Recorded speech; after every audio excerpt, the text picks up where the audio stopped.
How to track Uber Eats delivery. Hi everybody, welcome back to our channel. In this video, I'll be showing you the procedure on how to track Uber Eats order. So in order to track Uber Eats order or Uber Eats delivery, you need to first of all launch open Uber Eats and make sure that you've already placed an order.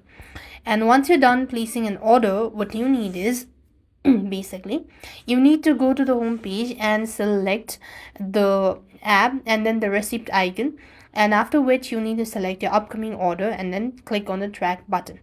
So to see the order status and a live map of the delivery person once they are assigned and on the way, the tracking screen will show you the current status, such as order received, shopping in progress, heading for your way, and all that stuff, or preparing something like that, and the location of your driver on the map as well. This way, you could track your Uber Eats delivery on your device. I hope the video was helpful. Make sure to like, share, and subscribe. Thank you for watching. See you in the next video.